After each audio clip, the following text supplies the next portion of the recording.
সেদিন যখন মানুষ হাসরের ময়দানে বেরিয়ে পড়বে, তখন তাদের কোনো কিছুই আল্লাহ তাআলার কাছ থেকে গোপন থাকবে না। বলা হবে, আজ সর্বময় রাজত্ব ও কর্তৃত্ব কার? জবাব আসবে, প্রবল পরাক্রমশালী এক আল্লাহ তাআলার। আজ প্রত্যেক মানুষকে সে পরিমাণ প্রতিফলই দেয়া হবে যে পরিমাণ সে দুনিয়ায় অর্জন করে এসেছে। আজ কারো প্রতি কোন রকম অবিচার করা হবে না। অবশ্যই আল্লাহ তাআলা দ্রুত হিসাব গ্রহণে তৎপর।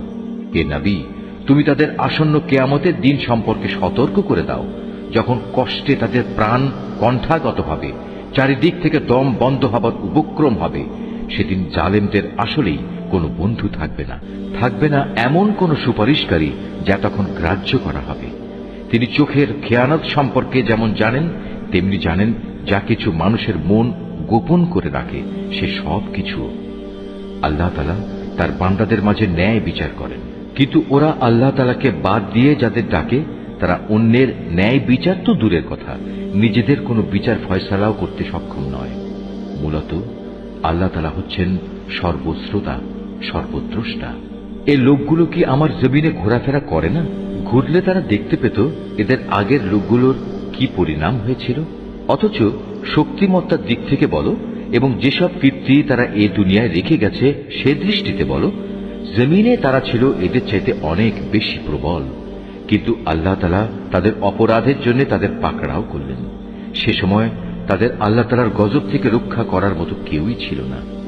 এটা এ কারণে, তাদের কাছে সুস্পষ্ট নিদর্শন সহ আল্লাহ তাআলার রসুলদের আগমন সত্ত্বেও ওরা তাদের অস্বীকার করেছিল।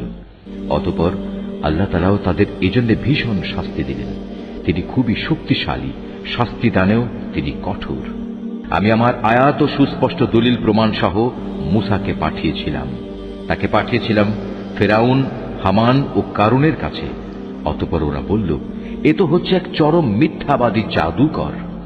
অতঃপর যখন সে আমার কাছ থেকে সত্য দিন নিয়ে তাদের কাছে এলো, তখন তারা বলল, যারা তার সাথে আল্লাহ তাআলার উপর ঈমান এনেছে তাদের পুত্র সন্তানদের তোমরা হত্যা করো এবং শুধু তাদের কন্যাদেরই জীবিত রাখো। কিন্তু কাফেরদের ষড়যন্ত্র ব্যর্থতা ছাড়া আর কিছুই নয়। এক পর্যায়ে ফেরাউন তার পারিষদদের বলল, তোমরা আমাকে ছেড়ে দাও, আমি মূসাকে হত্যা করে ফেলি, ডাকুক সে তার রবকে। আমি আশঙ্কা করছি সে তোমাদের গোটা জীবন ব্যবস্থায় পাল্টে দেবে এবং এই জমিনেও নানা রকমের বিপর্যয় ঘটাবে।